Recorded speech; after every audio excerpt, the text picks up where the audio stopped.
राजेंद्र जैन यांनी भुजबळांना वाकून नमस्कार केला।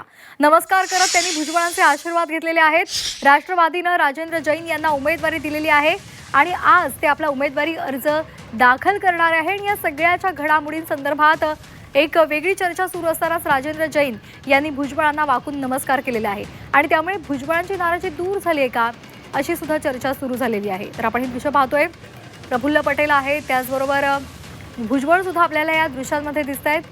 विधान भवनामध्ये हे नेते दाखल झालेले होते, त्याच वेळेला राजेंद्र जैन तिथे आले। आज ते आपला उमेदवारी अर्ज दाखल करणार आहेत आणि त्यावेळी त्यांनी भुजबळांना पाहताच त्यांना वाकून नमस्कार केला। त्यामुळे भुजबळांची नाराजी दूर झाली का हे पाहणं महत्त्वाचं आहे।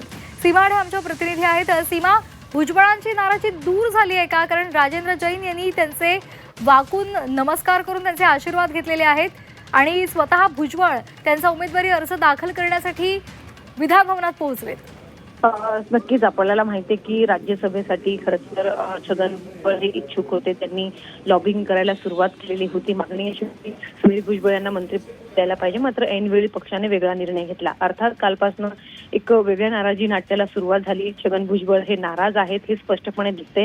याचं कारण म्हणजे आज सकाळी जेव्हा उमेदवारी अर्ज भरण्यासाठी सगळे नेते एकत्रित जमत होते, आपल्या निवासस्थानी शासकीय निवासस्थानी होते आणि त्या ठिकाणी जाऊन प्रफुल्ल पटेल हे यांना भेटले आणि त्या दोघांमध्ये चर्चा झाली आणि त्यानंतर छगन भुजबळ जे आहे ते विधान भवनात दाखल झाले। म्हणजेच काय तर त्यांना ते नाराज असल्यामुळे प्रफुल्ल पटेल यांना त्यांना घ्यायला जावं लागलं आणि त्यानंतर ते आपल्या बंगल्यातून बाहेर निघाले आणि जेव्हा विधान भवनामध्ये दाखल झाले तेव्हा राजेंद्र जैन राज्यसभेचे उमेदवार आहेत त्यांनी त्यांना वाकून नमस्कार केला आणि कुठेतरी आमच्यामध्ये सगळं काही आलबेल आहे हे कुठेतरी चित्र जे आहे ते विधान भवनामध्ये राष्ट्रवादीकडनं जे आहे ते निर्माण करण्याचा प्रयत्न केला गेला। मात्र संपूर्णपणे बॉडी लँग्वेज जर आपण पाहिली भुजबळांची तर ते नाराज असल्याचं पाहायला मिळत आहे। अर्थात नाराजी नसणार का, तर सुरुवातीपासून आपली मागणी त्यांनी वारंवार केलेली होती, ते त्यांची नाराजी कायम आहे कारण त्यांची मागणी जी आहे ती पूर्ण झाली नाही। मात्र अद्यापर्यंत त्यांनी कोणती प्रतिक्रिया दिलेली नाही। त्यांची प्रतिक्रियेची प्रतीक्षा ही सगळ्यांनाच लागून लागलेली आहे। त्यामुळे यानंतर ते काही बोलतात का हे पाहणं महत्त्वाचं असेल।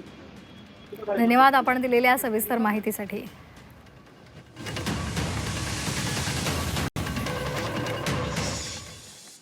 तर सुनील तटकरे, प्रफुल्ल पटेल हे विधान भवनात दाखल झाले। आज राजेंद्र जैन यांचा उमेदवारी अर्ज दाखल केला जाणार आहे आणि त्यासाठी ते विधान भवनात पोहोचले आणि त्याचबरोबर छगन भुजबळ सुद्धा त्यांच्यासोबत उपस्थित होते। राजेंद्र जैन यांना राज्यसभेची उमेदवारी घोषित केल्यानंतर ते आज उमेदवारी अर्ज दाखल करणार आहेत आणि त्यांचा अर्ज भरण्यासाठी सुनील तटकरे आणि त्याचबरोबर प्रफुल्ल पटेल सुद्धा विधान भवनात दाखल झाले। त्यांच्यासोबत छगन भुजबळ सुद्धा विधान भवनात पोहोचलेत।